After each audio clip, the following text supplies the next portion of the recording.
à Pékin. Les hommes à suivre, il y aura Anthony Famiglietti, le champion des États-Unis. Nous suivrons également le Kenyan Service dans cette série. Il s'agit d'Ezekiel Kemboi. Alors Ezekiel Kemboi, c'est tout simplement le champion olympique en titre, hein, rien que ça. Il y aura également José Luis Blanco, l'Espagnol. Et puis côté français, nous suivrons Mayedine Mekissi Benabad, la révélation française du 3000 steeple cette année, vainqueur de la Coupe d'Europe à Annecy. Et surtout, vainqueur du 3000 steeple de Monaco à l'occasion du meeting Hercules. Un 3000 mètres steeple d'envergure internationale gagné par Mayedine Mekissi Benabad. Alors Mayedine, il a toutes les qualités pour réaliser de grandes choses au jeu, puisque lui c'est un excellent finisseur et pour peu qu'il parvienne à tenir le rythme, Mayedine sera très fort ici à Pékin. Avec une stratégie de course totalement différente de la première série. On a aussi regardé peut-être les premiers chronos. Hein. Oui, c'est Anthony Famiglietti justement l'américain, alors qu'il n'a peut-être pas trop confiance en sa pointe de vitesse et qui est parti comme un calu. Anthony Famiglietti qui a pris une dizaine de mètres d'avance au peloton, un peloton déjà très étiré. Et en tête de ce peloton, c'est Mayedine Mekissi Benabad. Allez, espérons que les athlètes français marchent bien aujourd'hui, même s'il n'y a pas de marcheur d'engagé sur le 20 km. On pense aussi à Christine Aron, qu'on verra tout à l'heure en piste sur le 100 mètres féminin. On la verra où on la verra. Si, on la verra, on fera tout pour la voir en tous les cas. On fera aussi bien évidemment un détour par le cube aquatique où on retrouvera Christophe Bureau, Sophie Camoun, avec entre autres peut-être une nouvelle médaille d'or pour Michael Phelps, l'américain, et puis sans oublier Alain Bernard, Amaury Levaux, tous les deux qualifiés pour la finale du 50 mètres d'âge libre. Ouais, comme le temps passe vite, Christophe, avant-dernière journée de natation déjà au cube d'eau. C'est effroyable. Heureusement, l'athlétisme ne fait que commencer. 10 jours de compétition ici au Nid d'Oiseau, c'est la deuxième journée. Et cette deuxième série du 3000 steeple est assez exceptionnelle avec Anthony Famiglietti qui a maintenant une trentaine de mètres d'avance sur le peloton. Il a beaucoup de panache, l'américain, et beaucoup de courage également. Alors du côté du lancer du poids, une nouvelle qualifiée semble-t-il. Alors, c'est Nadine, c'est Nadine Kleinert, voilà, 18 mètres 52 au premier essai pour Nadine Kleinert. Ce n'est pas une surprise de la retrouver directement qualifiée. Nadine Kleinert est une habituée des finales olympiques et mondiales. Alors dans le groupe A par exemple, il y a déjà 6 qualifiés. Une néo-zélandaise Vili, la chinoise Li, la bélarusse Miknevich, la cubaine Gonzalez, Chiara Rosa l'italienne avec sa meilleure performance de la saison, 18,74 m, et puis la cubaine Méline Vargas. Elles ont toutes lancé au moins une fois et on est déjà qualifié, donc ça va plutôt pas mal. Et dans le groupe B, la situation est quasiment identique puisqu'il y a déjà 5 filles qualifiées, la chinoise Gong, la bélarusse Ostapchuk, la chinoise Li avec 18,60 m. La meilleure perf, c'est toujours Gong avec 19,46 m. Il y a Kleinert 18,52 m, c'est une allemande, et l'américaine Michelle Carter 18,49 m. Il y a 19,73 m, c'est le meilleur jet en fait pour la néo-zélandaise Valérie Vili. On revient sur le 3000 steeple avec Anthony Famiglietti qui réalise vraiment une course magnifique pour l'instant, quoique légèrement suicidaire. Il a une quarantaine de mètres d'avance sur le peloton, enfin une trentaine de mètres d'avance. Et malheureusement, il est en train de plafonner. La Famiglietti ne prend plus rien au peloton qui va revenir à un moment donné sur lui. C'est obligé. Famiglietti. Vous l'aviez dit, c'était suicidaire comme stratégie. Oui. Ça n'a pas payé hier sur 1500 mètres. On a vu des athlètes tenter justement de prendre l'avantage sur le peloton. Mais on se fait toujours revoir à un moment donné. Famiglietti en tête. Et on va prendre des nouvelles, Christophe, de Bob Tari. Exactement. Il est au micro de Jean-Christophe Labrunier en plein soleil.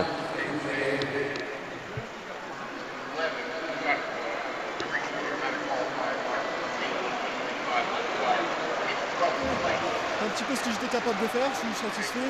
C'est une série de Jeux Olympiques, c'est ma deuxième finale pour 3 participations. Voilà, je suis vraiment satisfait. Qu'est-ce qui se passe comme ça quand c'est la première série? On se teste un peu, on essaie d'accélérer, de donner des petits coups pour voir comment les jambes répondent? Non, mais c'est surtout par rapport à émousser les finisseurs, pour faire des changements d'allure, pour qu'ils franchissent moins bien les obstacles. Mais c'est ce que j'ai fait, je suis content. Maintenant, c'est qu'une série, je le répète. Il reste la finale, je ne suis pas encore arrivé. Après, en finale, on verra ce que ça donne.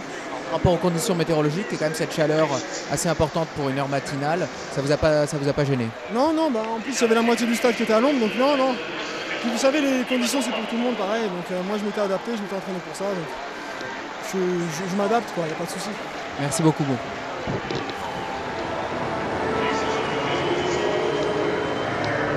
On va revenir sur le 3000 steeple dans quelques instants avec aussi toujours la qualification au poids où ça va toujours bien. On avait évoqué son jet à 19,73 m. Regardez, Valérie Vili, championne du monde à Osaka l'an dernier au dernier essai. 19,73. C'est la meilleure marque pour l'instant.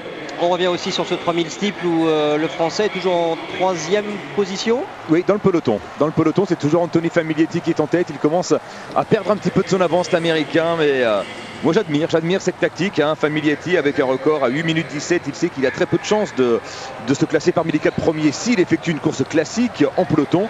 Résultat, eh bien, il tente l'aventure solitaire. C'est fort, mais ça ne va pas payer, je pense. Il commence à affaiblir. Ouais. Sachez qu'au 20 km marche, au passage du 8e, eh bien, c'est l'Italien Brunetti qui est devant en 32-38. Une seconde d'avance sur le peloton, donc autant dire que c'est groupé avec Fernandez l'Espagnol, l'Australien Adams menaçant bien évidemment. Yafei Chu le Chinois qui est repassé aux avant-postes. Eder Sanchez est également là. Lopez, Rob Efferman l'Irlandais, recordman d'Irlande. Et puis attention aussi un Tunisien Atem Boula qui est pour l'instant bien placé, tout comme Valérie Borchine et l'Équatorien Jefferson Perez. Il reste 2 tours, Anthony Famiglietti, mais il n'a plus qu'une quinzaine de mètres d'avance sur le peloton. Un peloton emmené par Mustapha Mohamed, le Suédois dont nous vous parlions, l'un des tout meilleurs spécialistes européens. Et puis Mayedine Mekissi Benabad en 4e position qui effectue une super course. Pour Famiglietti, c'est terminé, je pense, dans 200-300 mètres. Il n'ira pas au bout. En sachant que les 4 premiers simplement seront qualifiés directement pour la finale qu'a déjà obtenu Bob Tari. Et les autres seront éventuellement les 3 meilleurs qualifiés au temps. Pour l'instant, le temps de référence c'est 8,23,82. On peut même aller jusqu'à 8,27. Plus que 10 mètres d'avance pour Anthony Famiglietti. Derrière Mustapha Mohamed avec Ezekiel Kemboy, le champion olympique en titre, avec également Mayedine Mekissi Benabad qui fait une super course. Et lui, il est capable de résister dans le dernier tour, voire même d'accélérer. C'est ça son gros point fort, Mayedine. Les courses tactiques, il aime ça, il l'avait prouvé lors de la Coupe d'Europe à Annecy en s'imposant de très très belle manière. Toujours un petit peu d'avance, mais ça s'annonce quand même de plus en plus compliqué. Famiglietti, c'est beau ce qu'il fait, Famiglietti. Le dernier tour est annoncé. Un tour de l'arrivée. C'est remarquable ce qu'il fait, l'Américain, mais ça ne va pas suffire, car derrière ça revient très fort avec Mustapha Mohamed. Et là il y a beaucoup de monde à la bagarre. Avec Mayedine Mekissi Benabad, avec également Brima Kipruto. Ezekiel Kemboy pour le Kenya, le champion olympique en titre. Dans la ligne droite opposée maintenant, Anthony Famiglietti qui tente de relancer. Regardez, il est encouragé par le public de Pékin.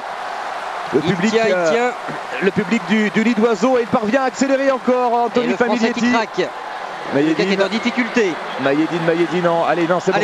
Il revient, Mayedine.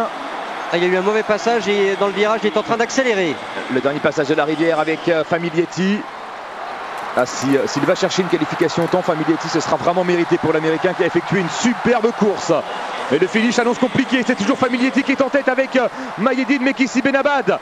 Famiglietti toujours devant Mekissi Benabad avec Ezekiel Kemboy. Il va se qualifier, l'Américain, avec Mayedine Mekissi Benabad. Superbe course et une série très rapide. Oh oui. 8-16-88 en série des Jeux Olympiques, c'est remarquable. Avec des conditions extrêmes, et bravo à Anthony Famiglietti qui a résisté jusqu'au bout et qui va chercher sa qualification à la place. Suicide avorté, Alex. Suicide payant plutôt. C'est remarquable, c'est bien super. de réussir. Voilà, il a enflammé un petit peu plus encore le nid d'oiseau. Belle performance du Français aussi, un petit peu à l'image de Bob Tari. Son grand gabarit l'a sans doute aidé aussi au franchissement des 2 derniers obstacles. La victoire de Jacob Yerso, en fait, l'Éthiopien, qui devance aller pour quelques centièmes Mayedine Mekissi Benabad. 7 centièmes, très exactement. Ça passe en tous les cas pour les 2 premiers Français engagés. C'est de bon augure pour la suite.